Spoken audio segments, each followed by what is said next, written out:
Hey guys, welcome back to my channel. For today's tutorial, I'm going to show you how I did this royal blue palette knife textured buttercream cake with some edible silver leaf decorated with some non-edible spheres that were bought on Amazon. But we're going to get started by frosting our cake. Now this is a 4-layer cake filled with American buttercream, and it was placed into the freezer to set up. This time I did not do a crumb coat. I typically do. The reason I didn't this time was because, I don't know, I just wanted to test to see if I could get my cake frosted minus a crumb coat. I think key in this is to make sure that your cake is properly chilled, because that will help hold your crumbs on to, help hold your cake together basically. And once I got that frosted with American buttercream, I put it into the freezer until I was ready to do the palette knife. This is how I colored the wafer paper for the tiny little 5-petal wafer paper flowers that were placed as an extra dimension of texture on this cake. I'm just using petal dust, 2 different shades of petal dust. I have a pale one and then a darker one. And I'm just using a small fluffy brush. You can use any kind of a fluffy brush would work. It doesn't have to be a small one. These are just makeup brushes that I have only used for cake decorating purposes. Now you're not going to get a real heavily saturated color on your wafer paper just because it doesn't absorb the color deeply this way. I have other techniques that I have shown you how to do where you can get a deeper concentration of color, but I wanted them to be pale. Now, I don't know if you can tell that one of the sheets is darker than the other. I use the darker color on one and the lighter color on the other because I like to add dimension anywhere I can. And these are the paper punchers that I'm using. They're just that. They're paper punchers that you can purchase online or at a craft store. These make it so easy to add that little soft floral touch onto your cakes. So much less work.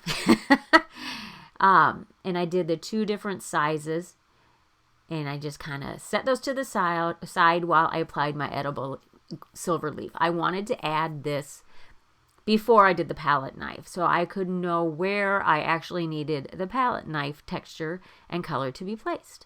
So I'm just transferring it directly onto the cake. I didn't add any water or anything there because the cake came out of the freezer and I allowed it to set at room temperature for just a few minutes, maybe 10 minutes, and your cake is gonna naturally get some condensation on the surface. And that makes it so much easier to add your silver or gold leaf or whatever color of leaf that you're using. Just make sure that it's edible. I do have links in the video description for Amazon for my favorites. I have a my favorites list, and I do believe I have some links for edible, the edible sheets of metallic that I prefer. And then I just wanted to rough it up a little bit, not rough it up, but to kind of soften those hard edges. So I find an easy way to do that is to use a smaller pastry brush or a brush that has stiffer bristles, and you just kind of pounce it on those edges or anywhere you want to kind of antique it. I didn't necessarily want to do an antique silver, so you'll see at the very end I do add some more of the gold leaf at the end just to kind of fill in those gaps, but that was mainly just to soften those hard edges and to apply the silver leaf when I'm not using my fingers. My hands are clean and dry, don't worry. I like to use softer brushes. The softer bristles keep your sheets of metallic in more of a solid state. And now I am just using, this is just any kind of a surface, any flat surface will work. This is just one of my acrylic cake boards, and I'm just spreading the different colors. Now I used royal blue with a little bit of black in it to give it more of a navy kind of texture or color to it. You could just go straight in with navy if you want, but I believe, this was a little while ago, I believe we were kind of running out of the navy. I'm not sure. I might have just gone, now that I'm looking at the lighter color, that is just navy. Never mind, but good to know if you don't have navy and you need to mix navy, you can use royal blue and just add a little black, just a touch of black to it, and it adds that depth to get it more of a navy color. Okay, well, so I accidentally misspoken, but that was a good chance to make it a learning time there. And I'm just using, this is just, they're actually clay tools. I believe that's for clay sculpting. My smaller metal scrapers, I believe, are for clay work. But obviously, I don't do clay work, so I'm just using it on cakes. I like the smaller ones because you can get a little more detail. Kind of get in there a little bit more. And I just kind of load up the end of it with the color, with the buttercream, colored buttercream, and just kind of place it on and then smear it to the side to kind of give it that more abstract look. And I did that with both the colors. I did the darker first because that way you can layer it. You can layer lighter colors on top of the darker. A little easier than doing it the other way around. And then I did go in with just white also. To add that white is more of a texture, but also kind of blends in the colors. Okay, I lied completely to you.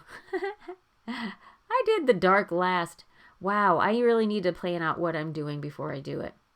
I'm sorry, guys. It was the medium tone that I did first, and then the white, and then the dark. Good Lord. Don't listen to me. I just babble sometimes. And while you're watching this, I wanted to take this as an opportunity to actually explain to you what happened with my last upload. Apparently, the Halloween one, apparently that cake design was actually done by my friend Tracy from Little Cherry Cake Company. Disclaimer, I did not know that. I was just given a picture to replicate for an order. The customer brought the picture in. None of us knew who originally did that. So that design was originally done by her. So please go check out Little Cherry Cake Company. She does an excellent job. So she has inspired me in the past with techniques and whatnot. And I want to support her. I don't want to take credit for that. I did not design that. That was her. Okay, back to the cake. I am just attaching the wafer paper petals with just the condensation that's already there on the cake and the frosting that has not fully dried yet. I didn't have to do anything else to attach those and just place them randomly around.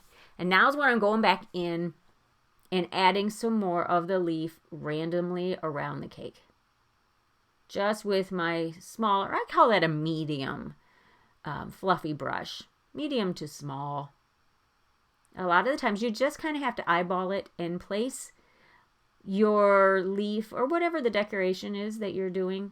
You kind of have to let it design itself sometimes. You can have an overall idea of what you're wanting to do, but sometimes you really, okay, so honestly, a lot of my designs that I do, more abstract ones, I have a basic idea of what I want to do, but I kind of let those designs design themselves. Most of the time when I go into work to film those cakes, they don't turn out like I thought they would. Not that I don't like them. It's just sometimes you don't know. So here's our added silver leaf to give it more of that shine instead of the antique look. So here's our final design. I did not show you the placing of the spheres. That was an afterthought. The cake for the order did not require those, but I thought that they kind of took it over the edge. So you just place those. They come on wires or toothpicks, and you just place them into the cake. And just remember to tell your customer that they're in there and that they're not edible and they need to be removed before serving. So I hope you liked it. Hope you got something from it, and we'll catch you on the next one.